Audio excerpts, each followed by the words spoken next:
When I got home that night as my wife served dinner, I held her hand and said, "I've got something to tell you." She sat down and ate quietly. Again I observed the hurt in her eyes. Suddenly, I did not know how to open my mouth.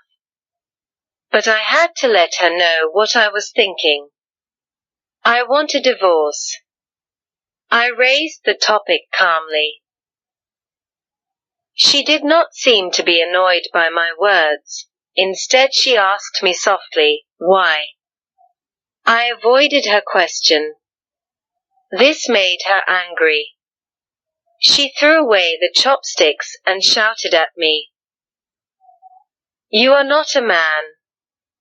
That night, we did not talk to each other. She was weeping. I knew she wanted to find out what had happened to our marriage. But I could hardly give her a satisfactory answer. She had lost my heart to Jane. I did not love her anymore. I just pitied her. With a deep sense of guilt, I drafted a divorce agreement which stated that she could own our house, our car, and 30% stake of my company. She glanced at it and then tore it into pieces.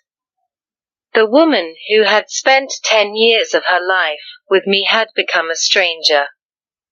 I felt sorry for her wasted time, resources and energy, but I could not take back what I had said, for I loved Jane so dearly.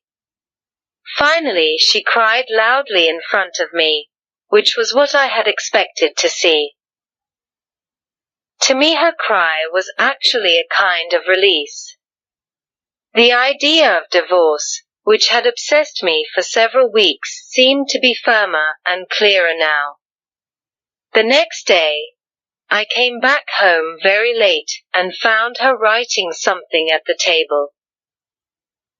I did not have supper, but went straight to sleep and fell asleep very fast, because I was tired after an eventful day with Jane.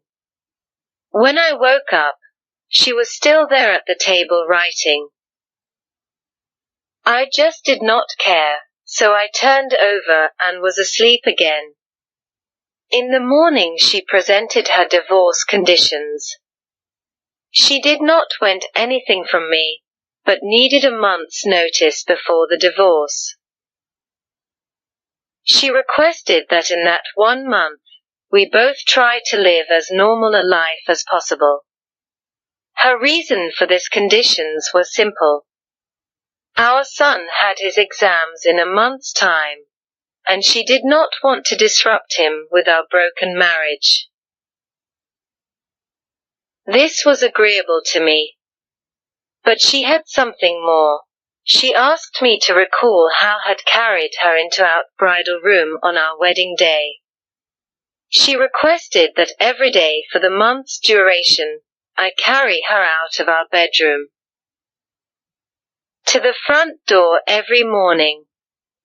I thought she was going crazy. Just to make our last days together bearable, I accepted her odd request. I told Jane about my wife's divorce conditions. She laughed loudly and thought it was absurd. No matter what tricks she applies, she has to face the divorce, she said scornfully. My wife and I had not had anybody contact since my divorce intention was explicitly expressed. So when I carried her out on the first day, we both appeared clumsy. Our son clapped behind as, "Daddy is holding Mommy in his arms." His words brought over 10 meters with her in my arms. She closed her eyes and said softly, "Don't tell our son about the divorce." I nodded, feeling somewhat upset. I put her down outside the door. She went to wait for the bus to work. I drove alone to the office. On the second day, both of us acted much more easily. She leaned on my chest. I could smell the fragrance of her blouse. I realized that I had not looked at this woman carefully for a long time. I realized she was not young anymore. There were fine wrinkles on her face. Her hair was graying. Our marriage had taken its toll her. For a minute I wondered what I had done to her. On the fourth days, when I lifted her up, I felt a sense of intimacy returning. This was the woman who had given 10 years of her life to me. On the fifth and sixth day, I realized that our sense of intimacy was growing again. I didn't tell Jane about this. It became easier to carry her as the months slipped by. Perhaps the everyday workout made me stronger. She was choosing what to wear one morning. She tried on quite a few dresses, but could not find a suitable one. Then she sighed, "All my dresses have grown bigger." I suddenly realized that she had grown so thin. That was the reason why I could carry her more easily. Suddenly it hit me. She had buried so much pain and bitterness in her heart. Subconsciously I reached out and touched her head. Our son came in at the moment and said, "Dad, it's time to carry Mom out." To him, seeing his father carrying his mother out had become an essential part of his life. My wife gestured to our son to come closer and hugged him tightly.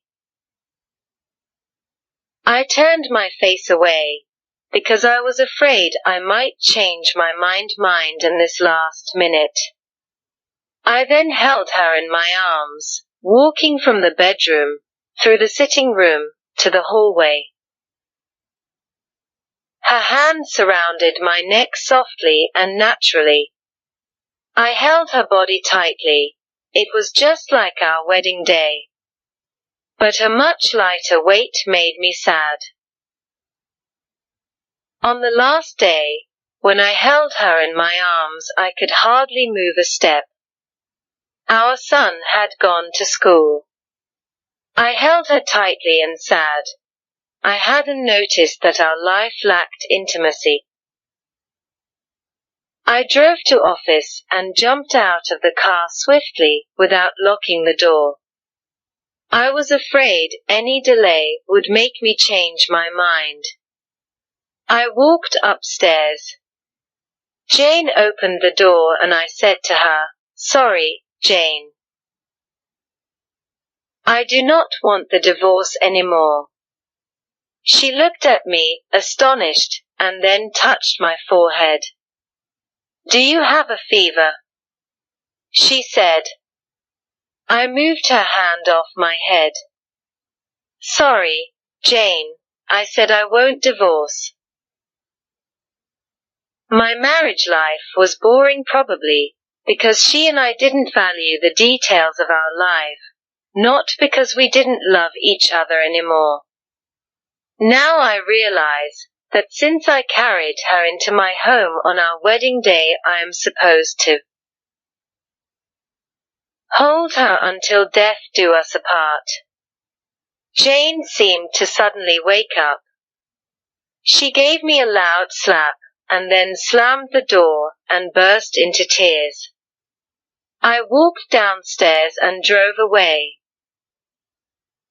At the floral shop on the way, I ordered a bouquet of flowers for my wife. The salesgirl asked me what to write on the card. I smiled and wrote, "I'll carry you out every morning until death do us apart." That evening I arrived home, flowers in my hands, a smile on my face, I run upstairs, only to find my wife in the bed dead. My wife had been fighting cancer for months, and I was so busy with Jane to even notice. She knew that she would die soon, and she wanted to save me from the whatever negative reaction from our son, in case we pushed through with the divorce. At least, in the eyes of our son, I'm a loving husband.